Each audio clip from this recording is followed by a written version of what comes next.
I'll make a final point here. Everything you and I do is in the scope of an exam. There is nothing you and I can do outside the scope of an exam. I'm talking to you right now. You are examining me. Everything I say is under examination. Every word I use is under examination. I look at you, you are under exam. You make friends, you're under exam. You make business transaction, you're under exam. You can never escape an exam. And human beings need to be examined constantly, because without an exam, you can never really know the value of that person. Allah is testing us in this world. الذي خلق الموت والحياة ليبلوكم أيكم أحسن عملا. We have created death and life to test you. It is not for Allah to know. Just like when a teacher gives an exam, the teacher doesn't need to know whether you're going to pass or fail. The teacher is going to give you the exam. You need to know whether you can pass or fail, so that you can take your degree, and so that you can get your job, and so that you can demand a good salary. Look at the logic. It's so simplistic, down to earth. Nothing you and I do can escape this facet. That everything in our life today is under examination. And without an exam, you and I will never know how good we are. In fact, humankind feels very comfortable in his own facade. But the minute a trial comes, the true nature of that person shows up. Shaitan, a classic example. He looked good until he was tried. When he was tried, how? He was told, bow. He says, I can't. Aha, the real color shows up. The person's intelligence shows up when he fails an exam. A person's intellect shows up when he has a conversation with someone under constant trial. That's the reality of our existence. But the amazing thing about this trial, my brothers, I'd like us and sisters to put into perspective, and then I will end. Today I'm a bit systematic in this, forgive me, but there's a need for this. You find in an exam, a wise student who's going to pass an exam is going to be the one who knows how to section or program or allocate the amount of time subject to the amount of the exam. Don't you agree? Let me give you an example. Say you go to a class and you're taking an exam, and the teacher says the questions are 60. There are 60 questions. It doesn't really matter. It could be 1, 6. There's, like people say, you know, 6 of one, half a dozen of the other. What's the difference? It's all the same. It's how you segment it. So let us say, for argument's sake, 60 questions. What does a wise student do? Teacher says 60 minutes.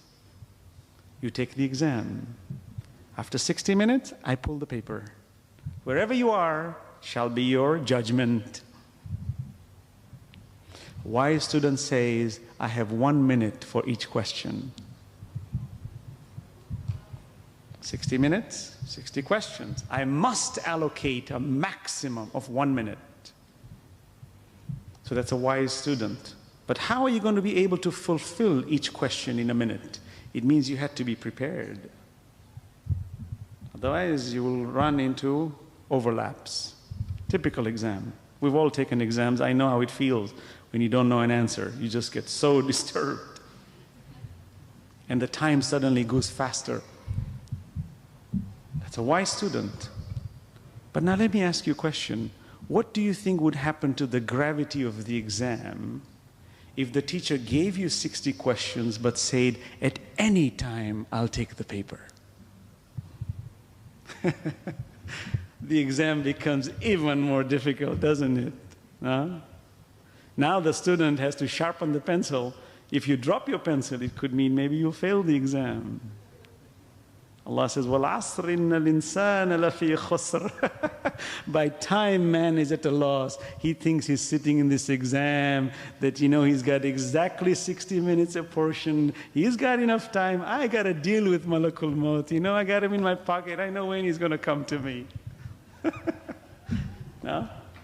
You have no idea. وَمَا تَدْرِي نَفْسٌ مَاذَا تَكْسِبُ غَدًا وَمَا تَدْرِي نَفْسٌ بِأَيِّ أَرْضٍ تَمُوتُ. No one knows. إِنَّ اللَّهَ عِنْدَهُ عِلْمُ السَّاعَةِ. Allah is the one who has the knowledge of time. And at any moment you will be pulled out. Oh, mankind, understand the gravity of this exam. It's a three-dimensional exam that your test paper is in front of you, and at any moment Malakul Maut will pull it away from you. And God forbid that you haven't got the right answers on it. That's how difficult this world is, that mankind is sitting lethargic, eating away, feeding the refrigerator, and the fridge feeds him, and sits on the couch and watches like a potato at all these silly shows on television which takes us nowhere with foolishness. The kind of foolishness that's out on television with Bollywood and Hollywood and Lollywood, etc. wood. Mankind is always at a loss. Shaitan says, keep him busy. It's like that student sitting in class and he's reading a magazine. Teacher says, that's an exam, you know. I know, but I'm having a good time. That's what man is all about. My brothers and sisters, let's take acknowledgement that the reality of our existence is so short. The trial is so quick. But what hinges in this trial? If man could only understand, this is not getting a PhD, not getting a 12-bedroom mansion, not a Porsche and a Ferrari. This is akhirah. بل تؤثرون الحياة الدنيا والآخرة خير وأبقى.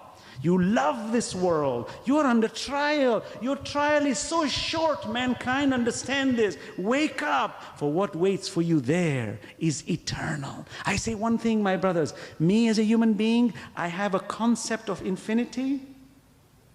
I don't want finite gifts. Thank you very much. I want infinite gifts.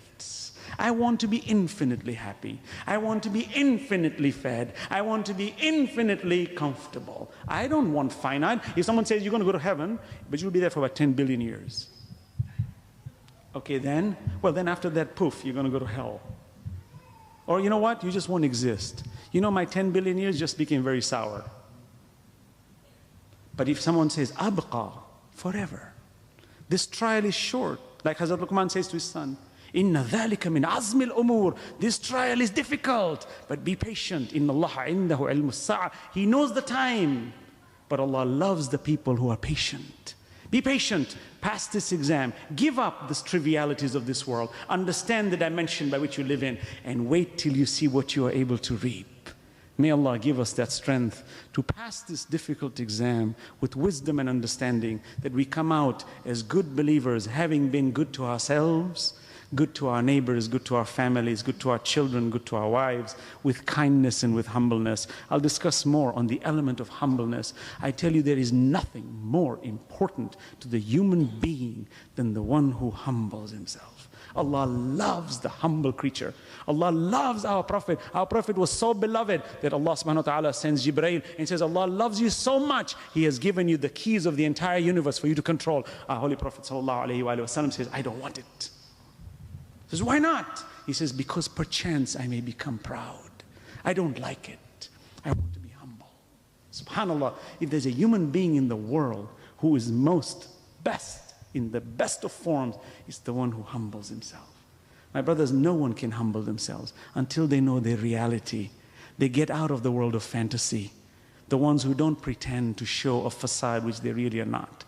Observe all the people around the world today. The troublemakers are all living a fantasy. I'll discuss that more, inshallah, in due time. Let's end this with a dua. Bismillah ar-Rahman ar-Rahim. رَبَّنَا اغْفِرْ لَنَا وَلِإِخْوَانِنَا الَّذِينَ سَبَقُونَ بِالْإِيمَانِ وَلَا تَجْعَلْ فِي قُلُوبِنَا غِلًّا لِلَّذِينَ آمَنُوا رَبَّنَا إِنَّكَ رَءُوفٌ رَحِيمٌ